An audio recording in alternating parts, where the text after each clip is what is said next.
A Wasted Life. Essay by T. Thomas Ebenezer. February 28, 2023.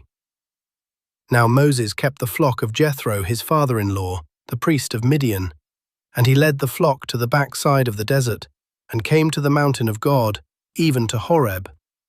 Exodus 3:1, KJV. In Exodus chapter 3, we encounter an individual whose life, up until that point, might be considered a wasted one. At around 80 years old, Exodus 7:7, his present status would evoke pity even from those meeting him for the first time, who know nothing of his past. At this point in his life, Moses' primary responsibility was to tend his father-in-law's sheep. Despite being married for around 40 years, he had failed to accumulate any personal wealth, a mark by worldly standards of an incompetent man. He may well have been an embarrassment to his wife Zipporah and their sons, Gershom and Eliezer. This stands in stark contrast to his forefather Jacob, who amassed great wealth in a much shorter time doing the very same job, even surpassing the riches of his own father-in-law, Laban, Genesis 30, 25-43. Moses seems to be past his prime, and in modern terms, underemployed. Clearly, a wasted life. Yet the more we learn of his past, the more we might lament, what a wasted life.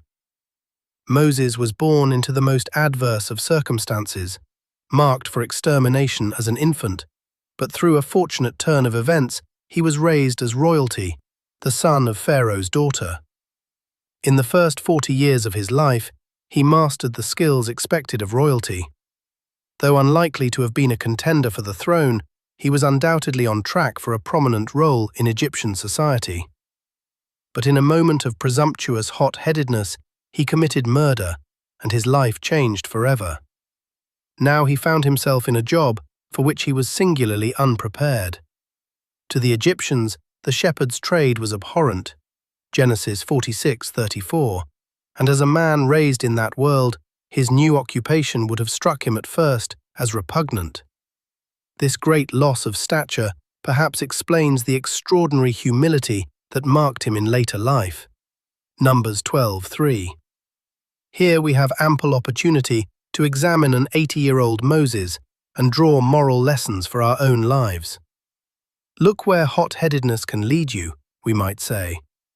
A man who once held tremendous promise now labors in a humble trade for which he is plainly unsuited. What a wasted life. Fortunately, the story does not end there, and our moralizing proves myopic.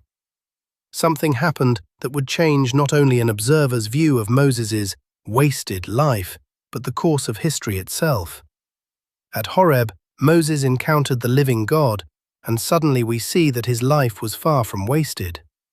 It was, rather, a painful but divinely ordained preparation for a mission requiring a unique combination of skills that could have been acquired no other way. To lead his people out of Egypt, God required someone who could blend two distinct skills, those of an administrator and a shepherd. The first was best learned in the schools of Egypt, the second in the pastures of Midian. Only through this singular and painful experience could both be mastered, and a leader for the children of Israel be forged. How often we are compelled to survey our own lives and lament, what a wasted life. So often we change course, pour in years of effort, and then abandon it all for greener pastures. If only I had started tending sheep as a young man, Moses may have thought, I could have had a flock of my own by now. Some of these disruptions do indeed spring from our own foolishness. But this need not trouble us unduly. After all, it was Moses' own foolishness that first cost him his cushy government post. Let us take heart. God can use even our foolishness, our accidents, our mistakes, all that seems to add up to a wasted life, to craft a life uniquely designed for His glory. Have you considered this possibility for your own life? If so, rejoice and submit yourself to His will. Or do you still count yours a wasted life?